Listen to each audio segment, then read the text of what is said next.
Jai Hind friends, welcome to Kalyani IAS Academy. In this lecture we will study agricultural product technology. Now start the lecture and understand what is agricultural product technology. See, the agricultural product technology refers to that technology by which the production of agricultural products is increased, the consumption of agricultural product is increased, and the optimum use of agricultural products is ensured in human life. Agricultural production depends on land, seed, fertilizer, irrigation, market system, farming method, because farmers use technology from preparing the agricultural land to the selling final products in the agricultural market.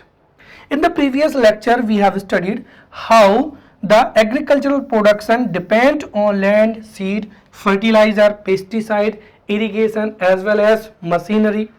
In this lecture we will study how the farming method, right, how the farming method are important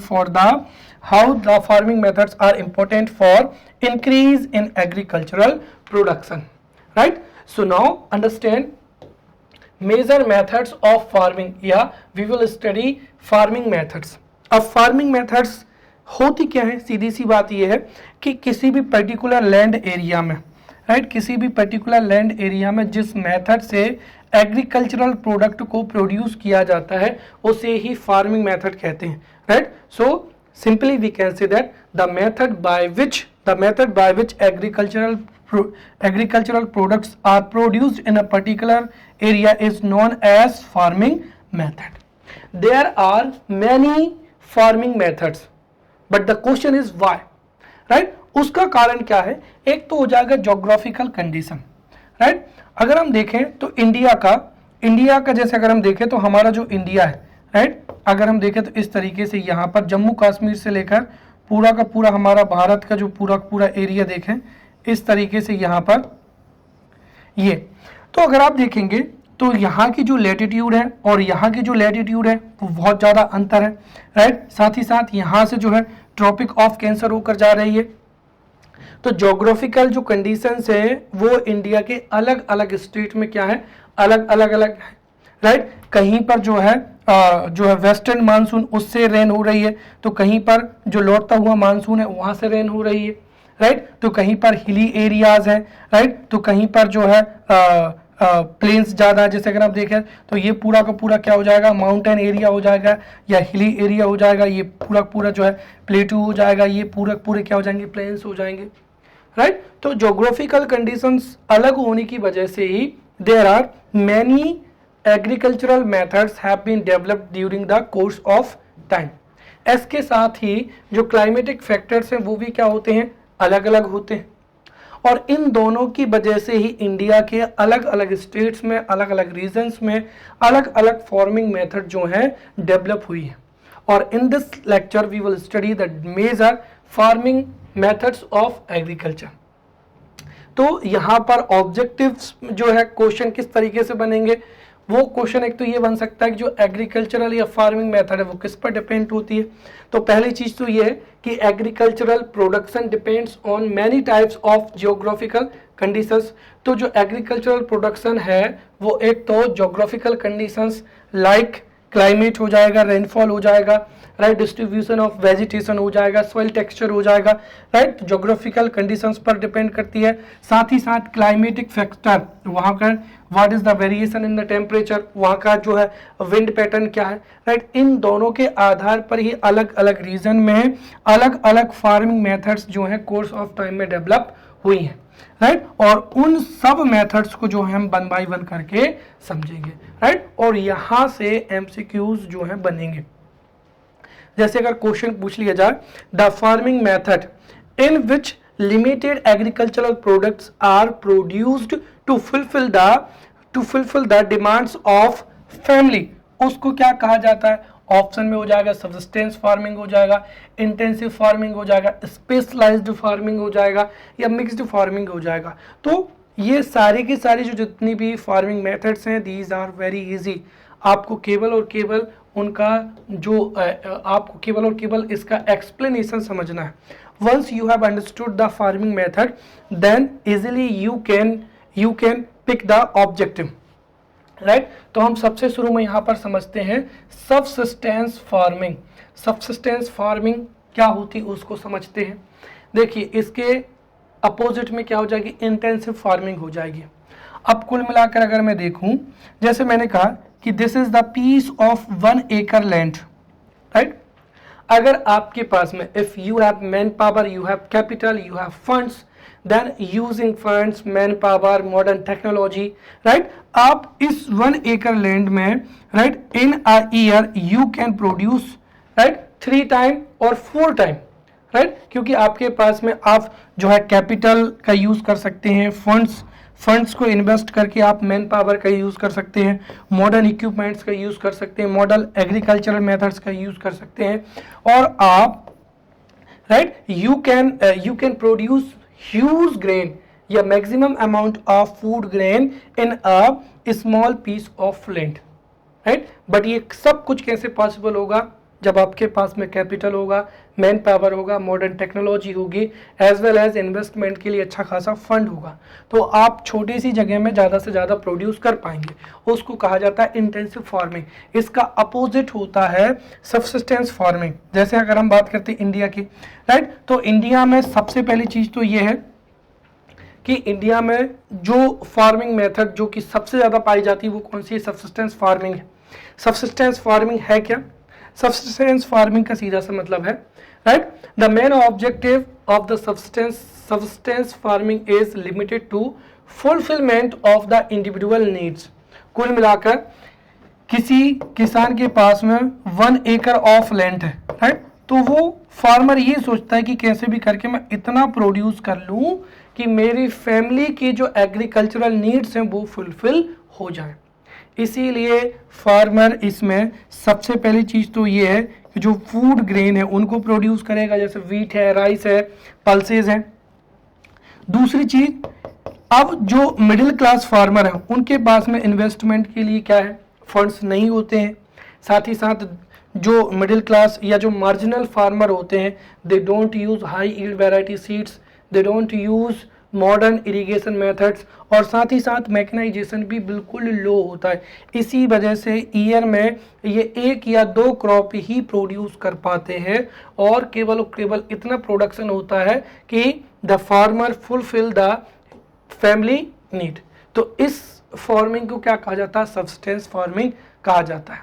अब हमारे India के लिए अच्छा है कि नहीं है, ये अच्छा नहीं है, क्योंकि more than 80% farmer in India are small and marginal farmers, right, because of the maximum farmer belong to low income group, right, the farmers have limited amount to investment, therefore जो food grains है वो ज़्यादा से ज़्यादा produce किए जाते हैं, और जो कमर्शियल क्रॉपिंग है, राइट, उनको कम से कम उगाया जाता है.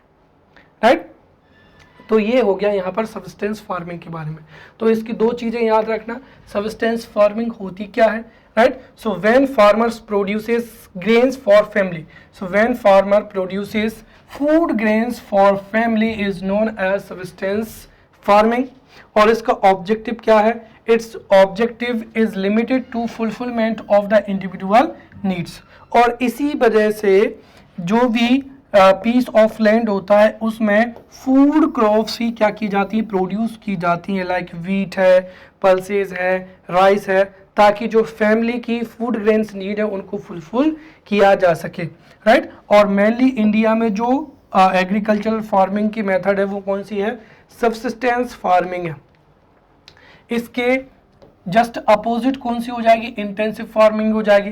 Right, intensive farming is the method of farming in which, right, agricultural production is produced using huge capital, right, huge capital, manpower, modern machinery, modern irrigation methods, right, so that using a small piece of land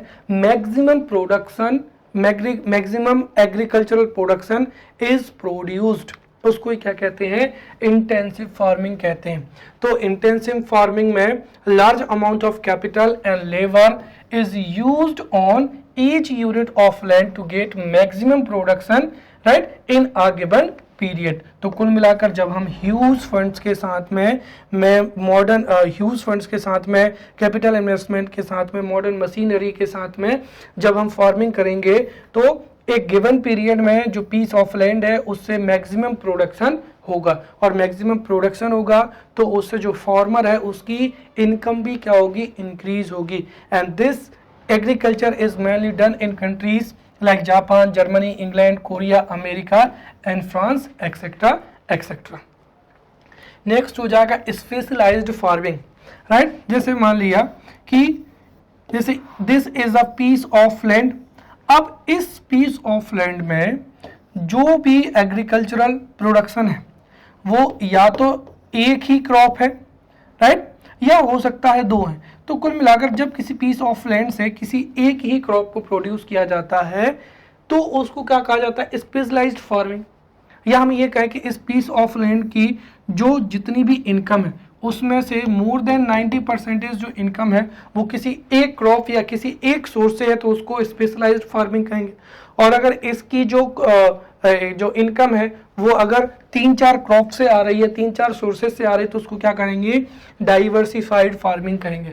तो specialized farming क्या होती है, specialised farming means those holdings which derive at least 50% of the total income from a single enterprise. तो यहाँ पर मैंने आपको generally बताया कि 90% जो है सोर्स इनकम होना चाहिए, और लोएस्ट कितना, कम से कम एटलीस्ट 50% तो जो टोटल इनकम है वो एक सोर्स से या एक एंटरप्राइज से होना चाहिए। तो specialized farming means those holdings which derive at least 50% of the total income from a single enterprise और crops. For an example right, farming of tea, farming of coffee and sugar cane etcetera. Diversified farming क्या होती है, a farming method which have right a farming method in which several right a farming method which have several sources of total income, और जो total income है not depend on more than 50% or more of the total income from one source, उसको ही क्या कहा जाता है, diversified farming कहा जाता है। तो जो इंडिया में जो मार्जिनलाइज्ड फार्मिंग है राइट, या हमने अभी समझा था जो सब्सटेंस फार्मिंग है वो एक तरीके की क्या है, डाइवर्सिफाइड फार्मिंग ही है। क्योंकि डाइवर्सिफाइड फार्मिंग में ही क्या होता है कि जो फार्मर होते हैं वो लिमिटेड पीस ऑफ लैंड से ही जो है फूड ग्रेन्स को प्रोड्यूस करते हैं। जैसे वीट है, वीट के साथ में जो है वीट के साथ में जैसे मस्टर्ड है तो वो भी उगा लेते हैं। साथ ही साथ एक छोटे से कॉर्नर में यहाँ पर वेजिटेबल्स भी प्रोड्यूस किए जाते हैं, तो फ्रूट्स भी होते हैं राइट। इस तरीके से कई क्रॉप्स को एक साथ प्रोड्यूस किया जाता है, उसको डाइवर्सिफाइड फार्मिंग कहते हैं। नेक्स्ट क्या हो जाएगा, mixed farming.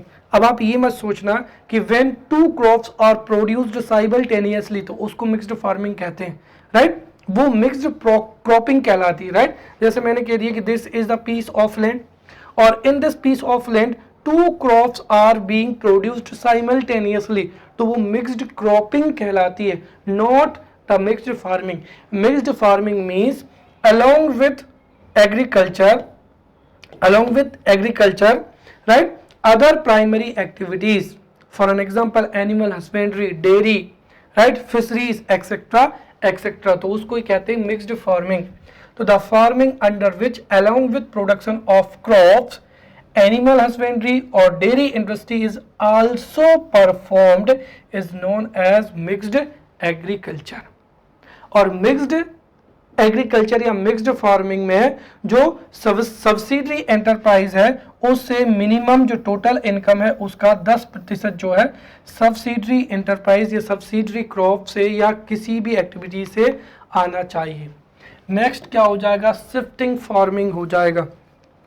The first thing अगर आपसे पूछा जाए which is the oldest farming method, so shifting method right, shifting method is the oldest method of agriculture right. तो shifting method is the oldest method of agriculture, और इस method में जो tribal peoples होते हैं right, they go to forest area right and they cut down the trees right? And after clearing the forest area, they produce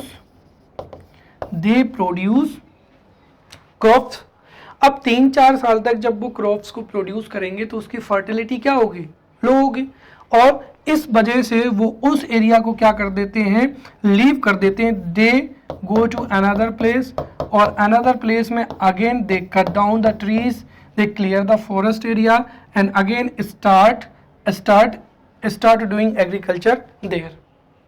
तो चूंकि वो agriculture करने के लिए one place to another place shift हो रहे हैं, this is known as shifting farming, right. और ये ट्राइब्स में ज्यादा पाई जाती है. अब ये ओल्डेस्ट क्यों है, क्योंकि आपको पता है कि जो हमारे एंसेस्टर्स हैं या जो ट्राइबल्स पीपल्स हैं वो फॉरेस्ट एरिया में ही रहते थे, तो उन्होंने इसकी जो है शुरुआत की थी.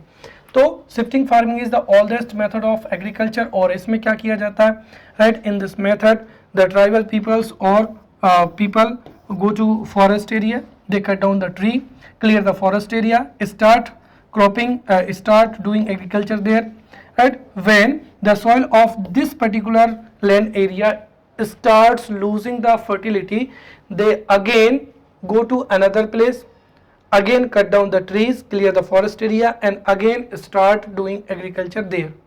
फिर जब यहाँ की फॉरेस्ट यहाँ की फर्टिलिटी लूज हो जाएगी वो थर्ड प्लेस पे जाएंगे, और इसी तरीके से वो शिफ्ट करते रहते हैं. Therefore this is known as shifting farming. अब इसके कई रीजन होते हैं और शिफ्टिंग फार्मिंग के कई अदर स्टेट में अलग नाम भी होते हैं. तो आपको for prelims examination you have to keep the nickname of shifting farming. For an example, shifting farming is known as Penda और Podu. Shifting farming is known as Penda or Podu in Andhra Pradesh, Pamlu in Manipur, Bastar district of Chhattisgarh. Understand?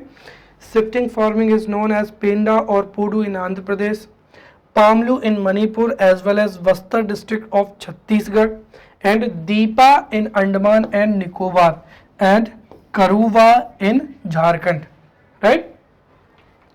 चलिए next हम समझेंगे यहाँ पर dry farming. अब dry farming क्या होती है, जहाँ पर जो है रेन डिस्ट्रीब्यूशन बहुत ही कम होता है, right. So where annual rainfall is 75 centimetre और लेस, वहाँ पर जो एग्रीकल्चर होती है उसको ही क्या कहा जाता है, ड्राई फार्मिंग कहा जाता है, right. So where annual rainfall is 75 centimetre और less, the economic production of useful crops without any means of irrigation is known as dry farming, right. तो जहाँ पर 75% से 75% या उससे रेनफॉल होती है, या जहाँ पर without any means of irrigation agricultural products is are produced, उसको ही ड्राई फार्मिंग कहते हैं.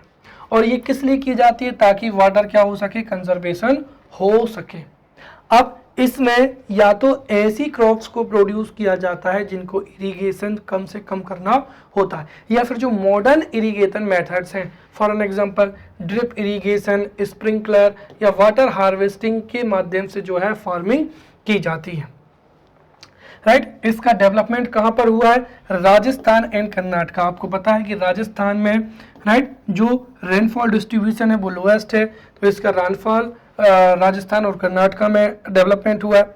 नेक्स्ट हो जाएगा दियारा लैंड फार्मिंग. इसको बहुत अच्छे से याद रखना, this may be asked as a MCQ in prelims examination. What is Diara land farming, right. The sowing of crops in those areas where flood water had often flooded during the rainy season is known as Diara farming. और ये अक्सर जो reverse हैं उनके nearest की जाती है. जैसे फॉर एन एग्जांपल क्या है कि यहाँ पर यहाँ की जो सॉइल है वो अभी उतनी ज़्यादा फर्टाइल नहीं है, बट जब कब क्या होगा, फ्लड होगा, तो जो फ्लडेड वाटर है वो अपने साथ में जो है कई जो है सैंड पार्टिकल्स को या सॉइल पार्टिकल्स को लेके आता है. इस वजह से इस एरिया में जहाँ पर फ्लड वाटर आता जाता है वहाँ पर फार्मिंग करना क्या कहलाता है, दियारा लैंड फार्मिंग कहलाता है. तो the sowing of crops in those areas where flood water had often flooded during the rainy season is known as Diara agriculture. Next हो जाएगा रेंचिंग फार्मिंग। रेंचिंग फार्मिंग क्या होती है? Ranching farming is the method of farming in which food agricultural products or agricultural products are not produced, right, which means that जो land होता है उसको प्लफ नहीं किया जाता है, या वहाँ पर एग्रीकल्चरल जो एग्रीकल्चरल क्रॉप्स हैं उनको प्रोड्यूस नहीं किया जाता है, बल्कि वहाँ पर ग्रास लैंड्स को डेवलप किया जाता है ताकि वहाँ पर एनिमल हस्बेंड्री हो सके। So ranching farming is the method of agriculture in which no ploughing or sowing activities are done, right? Instead of ploughing or sowing, right, grasslands are developed so that animals like sheep, goats are grazed on the natural vegetation, right? और इस natural vegetation से जब seat हैं, goats हैं, उनको graze किया जाएगा तो उन सीप हैं या गोट्स हैं उनके जो भी प्रोडक्ट्स हैं उनसे इनकम जनरेट होती है, राइट। अब ये रेंचिंग नाम कहाँ से आया? दरअसल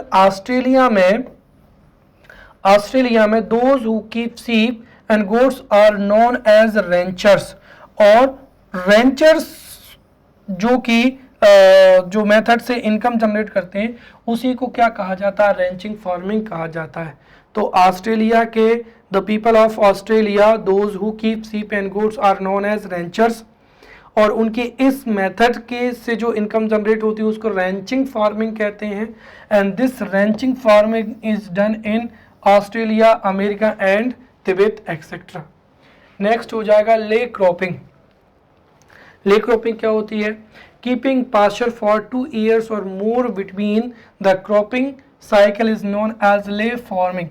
For an example, right, in 2022 किसी फार्मर ने यहाँ पर एक क्रॉप को प्रोड्यूस किया, इन 2023 और 2024 उसने 2 ईयर तक कोई भी क्रॉप को प्रोड्यूस नहीं किया। ऐसा क्यों? क्योंकि आप समझिए, when agricultural crops are produced तो उससे सॉइल की जो न्यूट्रिएंट्स हैं उनमें कमी आती है, जिसकी वजह से फर्टिलिटी कम होती जाती है। और अगर हम 2 वर्षों तक जो भी क्रॉपिंग साइकिल है उसमें 2 ईयर तक हम क्या करते हैं? गैप रखते हैं, तो उससे सॉइल की जो न्यूट्रिएंट्स की जो स्कार्सिटी है वो फिल हो जाती है, और जो न्यूट्रिएंट्स हैं, राइट, वो 2 साल में जो है इकट्ठे हो जाते हैं, जिससे फर्टिलिटी क्या होती है? इंक्रीज होती है। इसको कहते हैं ले क्रॉपिंग। तो अगर आपसे MCQ पूछा जाए कि which is the method of cropping और which is the farming method which is useful to gain fertility, उसको क्या कहते हैं? Ley farming. तो कीपिंग पॉस्चर फॉर 2 years और more between different cropping cycle is known as ley farming, और ये इसलिए की जाती है ताकि जो फर्टिलिटी है वो इंक्रीज हो सके। नेक्स्ट हो जाएगा यहाँ पर contour farming. Farming on sloping land against the slope is known as contour farming. जैसे मैंने कहा कि ये बहुत बड़ा क्या है? स्लो एरिया हो जाएगा। तो यहाँ पर क्या करते हैं? जो स्लोप होता है, राइट, ये जो स्लोप है इसमें यहाँ पर क्या बनाए जाते हैं? कंटूर बनाए जाते हैं, और इस तरीके से हो सकता है इस तरीके से क्या बनाए जाए? कंटूर बनाए जाए, और उस पर क्या की जाए? मेथड जो है एग्रीकल्चर की जाए, तो उसको ही क्या कहते हैं? कंटूर फार्मिंग कहते हैं। तो farming on sloping land against the slope is known as contour farming. तो जो स्लोपी एरियाज होते हैं वहाँ पर जो स्लोप के अगेंस्ट कंटूर बनाए जाते हैं, और उन कंटूर पर फिर क्या की जाती है? एग्रीकल्चरल प्रोडक्शन किया जाता है, या क्रॉप्स आर प्रोड्यूस, उसको क्या कहते हैं? कंटूर फार्मिंग कहते हैं। इसी से मिलती जुलती होती टेरेस फार्मिंग। बस डिफरेंस ये होता है कि टेरेस फार्मिंग में जो स्लोप होता है वो बहुत ही क्या होता है? कम होता है। इस वजह से क्या करते हैं कि जो स्लोप्स है वो इस तरीके से बनाते हैं कि दूर से देखने पर वो लैडर जैसा दिखाई देता है। जैसे यहाँ पर ये प्लान कर लिया, अब यहाँ पर वो थोड़ा क्या करेंगे? इस तरीके से इसको यहाँ तक जो है प्लेन करेंगे, फिर यहाँ से लेकर यहाँ तक जो पूरा का पूरा जो एरिया है इसको प्लेन कर लेंगे। तो दूर से अगर हम देखेंगे तो ये एक लैडर के समान दिखाई देता है, राइट, ये टेरेस के समान दिखाई देता है, इसीलिए इसको क्या कहते हैं? टेरेस फार्मिंग कहते हैं, right? So the method of agriculture in which cultivation is done more sloping land, right? तो जो more sloping land है जहां पर कंटूर बनाना पॉसिबल नहीं होता है, वहां पर जो सॉइल होती है उसको कट की जाती है। जैसे यहाँ पर इतना लैंड को जो है वो क्या कर लेंगे, कट कर लेंगे, राइट? यहाँ पर इतने लैंड को कट कर लेंगे। सॉरी, मैंने आपको पहले स्लोप बता दिए, जबकि इसमें जो स्लोप होता है वो ज़्यादा होता है। तो the method of agriculture in which cultivation is done on more sloping land, वहाँ पर इस तरीके से जो है सॉइल को काटा जाता है या सॉइल को एक जगह से दूसरी जगह शिफ्ट किया जाता है, और ये एक लेडर की समान दिखाई देता है, टेरेस की समान दिखाई देता है, इसलिए इसको टेरेस एग्रीकल्चर कहते हैं। और ये कहाँ पर की जाती है, आसाम में या हिमालयास में या हिली एरियाज में की जाती है। नेक्स्ट हो जाएगा organic farming, right? We have studied organic farming in the previous lectures. Again I would like to tell you that कि to increase the production we need to use high yield variety seeds, pesticides, fertilizers, weedicides, right? But if we use fertilizers, pesticides, weedicides in excessive amount, तो उससे जो harmful chemicals हैं वो हमारे food chain में enter कर जाएंगे, and these chemicals may create dangerous health diseases like cancer, right? अब लोग जो है वर्तमान समय में हेल्थ कॉन्शियस हो चुके हैं, और वो केमिकली फर्टिलाइजर से जो क्रॉप प्रोड्यूस की जाती है उनको खाना पसंद नहीं करते हैं। इसीलिए वर्तमान समय में health conscious people like organic foods, organic product, right? और ऑर्गेनिक प्रोडक्ट क्या होते हैं? द फार्मिंग मेथड इन विच क्या harmful, the farming method in which harmful और the fertilizers, pesticides, weedicides in which the heavy chemical or dangerous chemicals are used are not used, और organic तरीके से जो भी प्रोडक्ट्स हैं वो तैयार किए जाते हैं उसको क्या कहते हैं? ऑर्गेनिक फार्मिंग कहते हैं। तो बिल्कुल सिंपल सा हो जाएगा, the farming in which chemical fertilizers, insecticides, weedicides are not used, and instead of these chemical fertilizers organic fertilizers are used, उसको ही ऑर्गेनिक फार्मिंग कहते हैं। और इस पर पीएससी ने क्वेश्चन भी पूछ लिया है कि which state has got the title of organic state, तो वो सिक्किम का जो है डिसाइड हो चुका है, राइट? तो Sikkim has been announced as the organic state of India. Next क्या हो जाएगा? प्लांटेशन फार्मिंग हो जाएगा। तो इसके नाम से ही आपको देखने को पता चल रहा है, right? So plantation farming is the farming method in which the cultivation of tea, coffee, rubber, coconut, banana etc are produce। कुल मिलाकर जो टी प्लांट्स हैं या कॉफ़ी हैं उनको एक बड़े से गार्डन में जो है प्लांट किया जाता है, और उसके माध्यम से फिर जो है एग्रीकल्चर प्रोडक्ट्स को प्रोड्यूस किया जाता है, तो उसको ही प्लांटेशन फार्मिंग कहते हैं। This agriculture is done in Kerala, Karnataka, Tamil Nadu and north east state. तो सीधी सी बात है, north east state Assam, Darjeeling area में जो टी है वो प्रोड्यूस की जाती है, कर्नाटका में कॉफ़ी हो जाएगा, केरला में रबर हो जाएगा, तमिलनाडु में etcetera etcetera, right? So in this way we have studied major farming methods, right? और जितनी भी फार्मिंग मेथड्स हैं उनको अगर आप एक बार भी रिवाइज कर लेंगे, so you would come to know the farming methods. Now we will study the various topics related to agricultural product technology, right? तो agricultural product technology में कई और भी ऐसे topics हैं जिनके MCQs एग्जाम्स में पूछे जा सकते हैं, right? So we will study these various topics. So now we will study the major applications related to agriculture, right? तो major applications related to agriculture, उसमें सबसे पहला क्या हो जाएगा? किसान सुविधा ऐप हो जाएगा।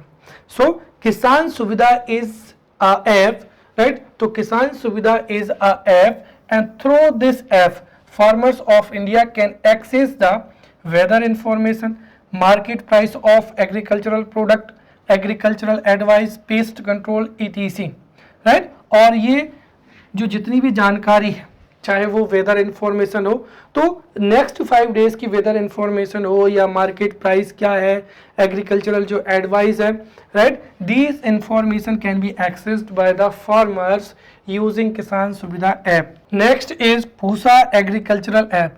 This app has been developed by Council of Agricultural Research, or this app contains information about new crop varieties. So farmers can access Pusa agricultural app and farmers can get information of new crop varieties developed by Indian Council of Agricultural Research. Next क्या हो जाएगा, crop insurance app हो जाएगा, तो insurance लिखा है, right. So crop insurance app is the app जिसके माध्यम से जो गवर्नमेंट जितनी भी क्रॉप इंश्योरेंस फैसिलिटीज अवेलेबल करा रही है उसकी इंफॉर्मेशन प्राप्त की जा सकी है. तो it transmit all the information related to crop insurance of the government to the farmers. तो गवर्नमेंट क्रॉप इंश्योरेंस से रिलेटेड जो भी इंफॉर्मेशन या जो भी स्कीम्स लेके आती है उसकी जानकारी क्रॉप इंश्योरेंस ऐप से जो है एक्सेस की जा सकती है. नेक्स्ट क्या हो जाएगा, एग्री मार्केट ऐप. तो ये एक ऐसा ऐप है जिस ऐप के माध्यम से farmer can come to know all the mandis located within the radius of 50 kilometre. तो फार्मर जहां पर रहता है उसके 50 किलोमीटर के एक्सेस में जितनी भी मंडीज हैं उनकी जो जानकारी है अर्थात एग्री मार्केट की इंफॉर्मेशन जो एक्सेस की जा सकती है. Animal nutrition app, right. Those farmers who are also engaged in animal husbandry activities, right, वो ज़्यादा से ज़्यादा जो एनिमल हस्बेंड्री के प्रोडक्ट्स हैं उनको प्रोड्यूस करने के लिए जो भी एनिमल्स हैं उनको कौन कौन से फूड जो है कौन कौन से प्रोडक्ट्स जो है यूज़ करना चाहिए उसकी जानकारी मिलती है. तो जो एनिमल न्यूट्रिशन ऐप है वो national dairy development board of India के द्वारा डेवलप किया गया है और इसके माध्यम से कोई भी एनिमल है उसकी ब्रीड क्या है, एज क्या है, क्वांटिटी ऑफ मिल्क क्या है और उसके लिए कौन सा फॉडर अच्छा है इसकी जानकारी मिलती है, राइट. नेक्स्ट टॉपिक हो जाएगा major crops of the world and their producing countries. इससे भी एक ना एक क्वेश्चन जरूर बन सकता है, right. So we will study major crops of the world and their producing countries. सबसे पहला क्या हो जाएगा, राइस. तो राइस का जो सबसे ज्यादा प्रोडक्शन होता है वो कहां पर होता है, चाइना में, राइट. तो rice is produced maximum in China. At least 30% of the rice of the world is produced in China. China के बाद में राइस कहाँ पर प्रोड्यूस होता है, इंडिया में, उसके बाद में इंडोनेशिया, देन वियतनाम. साथ ही साथ आप ये एक फैक्ट याद रखें, इंटरनेशनल राइस रिसर्च सेंटर कहाँ पर है, मनीला फिलीपींस में है. वीट का प्रोडक्शन मैक्सिमम कहाँ पर होता है, चाइना में. तो राइस और वीट दोनों का मैक्सिमम प्रोडक्शन कहाँ पर होता है, चाइना में. सेकंड कहाँ पर होता है, इंडिया में. उसके बाद में यूएस, फिर फ्रांस में. जो जितने भी यूरोपियन कंट्रीज हैं they have limited land area to produce wheat, right. उनमें से फ्रांस एक ऐसा यूरोपियन कंट्रीज है जो कि अपनी ज़रूरत से ज़्यादा वीट को प्रोड्यूस करता है और इसी वजह से this is the only European country to export. और रसिया और यूक्रेन वार की वजह से तो इंटरनेशनल मार्केट में वीट की जो है शॉर्टेजेस और भी आने वाली हैं. थर्ड क्या हो जाएगा, मेज का सबसे ज़्यादा प्रोडक्शन होता है कहाँ पर, यूएसए में. तो मैक्सिमम मेज is produced in USA and more than half of the production of maize is produced in USA. उसके बाद में China, then India, then Argentina. Next हो जाएगा शुगर केन सबसे ज़्यादा कहाँ पर प्रोड्यूस किया जाता है, ब्राज़ील में, फिर इंडिया में, China, Thailand, then Pakistan. Then beetroot या जिसको क्या कहा जाता है, चुकंदर या beetroot is produced maximum in Russia, then Ukraine, then France, then Germany. Then tea सबसे ज़्यादा कहाँ पर प्रोड्यूस की जाती है, इंडिया में. तो tea is produced maximum in India, then China, then Sri Lanka, then कहवा और coffee.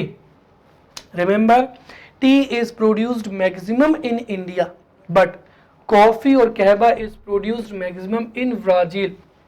Approximately 35% of the total production of coffee is produced in Brazil.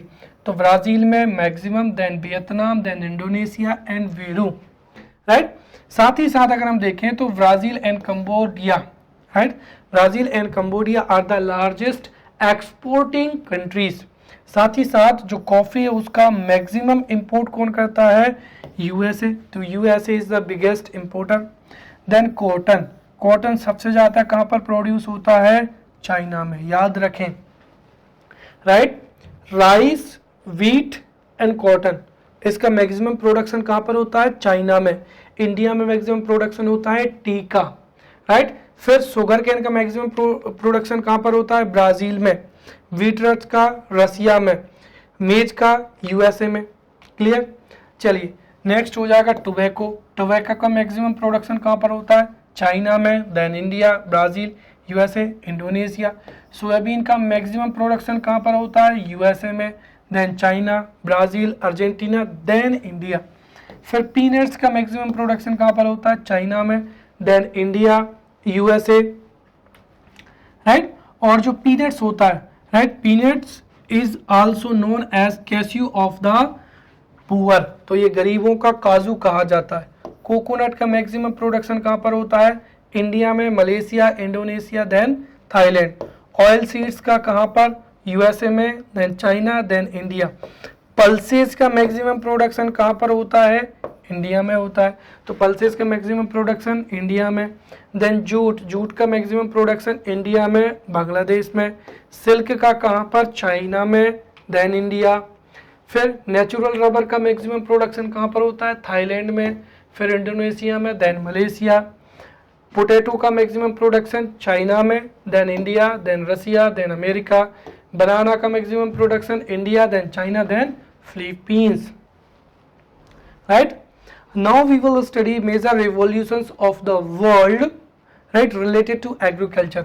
तो major agricultural revolutions of the world, right, इसमें से सबसे पहला क्या हो जाएगा, ग्रीन रिवॉल्यूशन, राइट। तो ग्रीन रिवॉल्यूशन किससे रिलेटेड है, राइट, एग्रीकल्चरल प्रोडक्शन। तो अगर एग्रीकल्चरल प्रोडक्शन ज्यादा होता है तो उसको क्या कहते हैं, ग्रीन रिवॉल्यूशन। तो major revolution of the world में सबसे पहला हो जाएगा ग्रीन रिवॉल्यूशन। तो green revolution is related to increase in agricultural production. Then कृष्ण क्रांति, राइट, या इसको अंग्रेजी में कृष्ण रिवॉल्यूशन भी कह सकते हैं। तो कृष्ण क्रांति और कृष्ण revolution, right, increase in biodiesel. Then white revolution, increase in milk production, right, तो white revolution increase in milk production, right. बादामी revolution, increase in spice production. Blue revolution, increase in fish production. Pink revolution, right, related to meat production, यहाँ पर meat आएगा, right। तो pink revolution ये किससे है, increase in meat production या fish production। next हो जाएगा यहाँ पर rainbow revolution। अब देखिए रेनबो में 7 कलर्स होते हैं, तो ओवरऑल एग्रीकल्चरल प्रोडक्शन इंक्रीज करने के लिए जो रिवॉल्यूशन है उसको रेनबो रिवॉल्यूशन कहा जाता है। तो रेनबो रिवॉल्यूशन या इंद्रधनुष क्रांति ओवरऑल एग्रीकल्चरल, राइट, प्रोडक्शन। और ध्यान रखना इंद्रधनुष कार्यक्रम जो है इम्यूनाइजेशन प्रोग्राम है। फिर येलो रिवॉल्यूशन, येलो रिवॉल्यूशन किससे संबंधित है, राइट, ऑयल सीड के प्रोडक्शन से, जैसे mustard, right, mustard, sunflower. Then red revolution किससे संबंधित है, मीट से, राइट, टोमेटो प्रोडक्शन से, राइट। राउंड रिवॉल्यूशन या गोल क्रांति पोटैटो के प्रोडक्शन से संबंधित है। Silver revolution, silver revolution related है इंक्रीज इन एग प्रोडक्शन से। फिर गोल्डन रिवॉल्यूशन है फ्रूट प्रोडक्शन या हॉर्टिकल्चर में डेवलपमेंट से गोल्डन रिवॉल्यूशन रिलेटेड है। फिर गंगा क्रांति, अब देखिए ये गंगा जो क्रांति है ये एग्रीकल्चर से रिलेटेड नहीं है। To inculcate virtues against corruption, तो to inculcate virtues against corruption उससे रिलेटेड जो क्रांति है उसको क्या कहते हैं, गंगा क्रांति, ताकि जो करप्शन है वो कम हो। फिर ब्राउन रिवॉल्यूशन, ये फर्टिलाइजर से संबंधित क्या है, रिवॉल्यूशन है। अमृत क्रांति, राइट, और ये इंपॉर्टेंट है, ये एमपीपीएससी में पूछा जा सकता है। कारण क्या है हम समझते हैं। अमृत क्रांति is related to river joints project. क्या है, जो हिमालयन रिवर्स हैं उनको प्रायद्वीपीय रिवर से, Himalayan rivers are being joined with the peninsular river, या किसी पर्टिकुलर एरिया में जहां पर वाटर सरप्लस है और जहां पर वाटर डेफिसिट है, उन दोनों रिवर्स को क्या किया जा रहा है, ज्वाइंट किया जा रहा है, and this is known as अमृत क्रांति। तो अमृत क्रांति is the river joint project. अब ये इंपॉर्टेंट क्यों है, क्योंकि इस प्रोजेक्ट के तहत केन और जो बेतवा रिवर है, राइट, उनको जो है ज्वाइन किया जा रहा है, और ये जो है प्रोग्राम जो है शुरू हो चुका है। फिर सेकेंड ग्रीन रिवॉल्यूशन, जिसमें एग्रीकल्चरल प्रोडक्शन को डबल करने का एम रखा गया है। एवरग्रीन रिवॉल्यूशन जो है बायोटेक्नोलॉजी के इंक्रीज से संबंधित है। फिर ग्रीन गोल्ड, ध्यान रखना, ग्रीन गोल्ड किससे संबंधित है, बाम्बू, ये दरअसल हिंदी में लिखा है बैम्बू, राइट। तो जो ग्रीन गोल्ड, बैम्बू या बांस, राइट, तो ग्रीन गोल्ड रिवॉल्यूशन रिलेटेड है बैम्बू प्रोडक्शन से। यदि बैम्बू प्रोडक्शन ज्यादा होगा तो उसको ही ग्रीन गोल्ड रिवॉल्यूशन कहा जाएगा, right. Then green gold revolution ये टी प्रोडक्शन से भी क्या है, संबंधित है। Then grey slitter revolution cement production से संबंधित है। व्हाइट गोल्ड किससे, कॉटन प्रोडक्शन से संबंधित है, राइट। NH रिवॉल्यूशन, NH मतलब नेशनल हाईवे, राइट। तो NH रिवॉल्यूशन के तहत गोल्डन क्वाड्रिलेटरल जो स्कीम है उसके तहत भारत के 4 जो मेगा सिटीज हैं उनको कनेक्ट किया जा रहा है। फिर गोल्डन रिवॉल्यूशन ये फ्रूट प्रोडक्शन से क्या है, संबंधित है, राइट। तो इस तरीके से हमने वर्ल्ड में या जो major crops of the world हैं और उनके प्रोड्यूसिंग कौन कौन से कंट्रीज हैं उसको पढ़ लिया है। देन एग्रीकल्चरल रिवॉल्यूशंस को हमने समझ लिया है। Now we will study crops और उसको प्रोड्यूस करने वाले स्टेट्स को। कई बार एग्जाम में क्वेश्चन पूछा जा सकता है कि millet is produced maximum in which state of India, तो हमें ये भी याद होना चाहिए कि which crops are produced in India. First thing, which crops are produced in India and which state tops in the production of that crop, right। तो crops which are being produced in India and उनको produce करने वाले state, सबसे पहला rice का maximum production कहाँ पर होता है, वेस्ट बंगाल में। तो राइस का मैक्सिमम प्रोडक्शन वेस्ट बंगाल में, व्हीट का मध्य प्रदेश में, मेज का कर्नाटका में, ज्वार का महाराष्ट्र में, मिलेट राजस्थान, रागी कर्नाटका, ग्राम चना मध्य प्रदेश, तुअर महाराष्ट्र में, मसूर उत्तर प्रदेश, मस्टर्ड मध्य प्रदेश, और चंबल जो प्लेटू है उसको मस्टर्ड प्लेटू भी कहते हैं। Groundnut Gujarat, sunflower Karnataka, soybean Madhya Pradesh, therefore Madhya Pradesh is also known as soya state. Coconut Kerala, तंबाकू Andhra Pradesh, cotton Gujarat, natural rubber, right, natural rubber Kerala important. Pulses Madhya Pradesh, तो Madhya Pradesh has the first place to produced maximum pulses in India. Sugar cane Uttar Pradesh, then jute West Bengal. Coffee Karnataka, this is also important. Potato Uttar Pradesh, onion Maharashtra important. T Assam, milk Uttar Pradesh. Raw silk Karnataka, चलिए now we will study crops and other names. तो कई ऐसी crops हैं जिनके other names भी हैं, उनको हम समझते हैं। तो अदर नेम और nick names of the different crops, the first is king of pulses. King of pulses क्या है, ग्राम या चना। तो ग्राम और चना is known as king of pulses. Then mango is known as king of fruits, right. Cardamom is known as queen of spice. Cardamom is known as queen of spice. Tea is known as queen of beverages. Berry is known as king of dry fruit. Then teak, sagon. Teak or sagon is known as king of forest. Kiwi fruit is known as the miracle fruit या आश्चर्यजनक फल. Pea is known as queen of pulses. Fruit queen किसे कहा जाता है, litchi is known as fruit queen, right. Gladiolus को क्या कहा जाता है, क्वीन ऑफ फ्लावर्स कहा जाता है। बेर या प्लम को क्या कहा जाता है? फ्रूट ऑफ पुअर कहा जाता है। ओपियम या गांजा को ग्रीन गोल्ड कहा जाता है, राइट। और कोकोनट को क्या कहा जाता है? कल्प वृक्ष कहा जाता है। फिर नेशनल ट्री क्या है? नीम है। गोल्डन फाइबर ऑफ इंडिया क्या है? जूट है, राइट। व्हाइट गोल्ड या सफेद जो है सुनहरा व्हाइट गोल्ड क्या हो जाएगा? कॉटन हो जाएगा। सिंगल लीफ क्रॉप हो जाएगा गारी। फिर वेजिटेरियन मीट क्या हो जाएगा? Mushroom, right. तो नेशनल ट्री क्या हो जाएगा? नीम ट्री हो जाएगा। फिर कैनेटरी प्लांट हो जाएगा या सैनिटरी प्लांट हो जाएगा, क्या हो जाएगा? डेट या खजूर। तो सीनिट्री प्लांट हो जाएगा, सीनिट्री प्लांट हो जाएगा डेट या खजूर। यूनिवर्सल फाइबर क्या हो जाएगा? कॉटन। फैट ग्रेन क्या हो जाएगा? या मोटा अनाज जिसको कहा जाता है, दरअसल इसको कोअर्स लिखना बेहतर होगा, तो कोअर्स ग्रेन में मिलेट हो जाएगा, राइट। अमेजिंग ट्री में नीम ट्री हो जाएगा, राइट। 21st सेंचुरी ट्री में नीम ट्री हो जाएगा। देन नेक्स्ट हो जाएगा क्वीन ऑफ सीरियल्स में क्या हो जाएगा? Maize, right.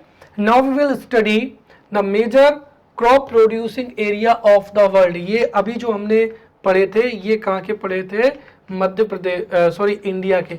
Now we will study major crop production, major crop producing area of the world. First is jute region of India, इसमें इंडिया के भी हैं, राइट। तो जूट रीजन ऑफ इंडिया क्या हो जाएगा? West Bengal, right. एक्चुअली ये India and world दोनों के हैं। तो major crop producing area of India as well as world. तो jute region of India West Bengal. Spice garden of India Kerala, मसालों का बगीचा। Then India's Cuba Gorakhpur Deoria हो जाएगा। वर्ल्ड ब्रेड बास्केट क्या हो जाएगा? Prairie grasslands. तो प्रेरी ग्रासलैंड को वर्ल्ड ब्रेड बास्केट कहा जाता है। Then coconut region of India Kerala, India's Java Gorakhpur Deoria. Rice bowl of India Chhattisgarh. Coffee port of the world Santos, right. तो सेंटोस जो पोर्ट है, this has been asked in the MPPSC prelims examination. World coffee way, तो Santos Sao Paulo root को ही क्या कहा जाता है? World coffee वे कहा जाता है, राइट। नेक्स्ट हो जाएगा आइसलैंड ऑफ लॉन्ग, जिंजीबार हो जाएगा, right. India soya state Madhya Pradesh हो जाएगा। लैंड ऑफ कोलानट क्या हो जाएगा? अफ्रीका हो जाएगा, right. Now the last topic और ये भी इंपॉर्टेंट है, यहाँ से इंडिया के जो एग्रीकल्चरल प्रीमियर इंस्टीट्यूट्स हैं वो एग्जाम में पूछे जाते हैं। तो we will study premier institutes related to agriculture in India. So premier institutes related to agriculture in India, उसमें फर्स्ट हो जाएगा इंडियन एग्रीकल्चरल रिसर्च इंस्टीट्यूट। कहाँ पर है? न्यू दिल्ली में। तो Indian agricultural research institute new Delhi. Indian council of agricultural research new Delhi. Botanical survey institute of India Kolkata. Indian botanical research institute Lucknow. Indian sugar cane research institute Lucknow. Indian institute of sugar technology Kanpur, right. Next हो जाएगा Indian agricultural statics institute new Delhi. Indian farmers fertilizers cooperation IFFCO, this is important. So Indian farmers fertilizers cooperative IFFCO new Delhi. Jute corporation of India Kolkata. Next Indian veterinary research institute Izzatnagar. Indian pulses research institute Kanpur. Indian grass field and fodder research centre Jhansi, right. Central national plant museum कहाँ पर हो जाएगा? Shivpur Kolkata. Central potato research institute Shimla. Central drug research institute Lucknow. Central food technology research institute कहाँ पर हो जाएगा? Mysore. Central mango research institute Lucknow. Central institute of medicine and aromic plants Lucknow, right. Poultry training institute, right, Bangalore.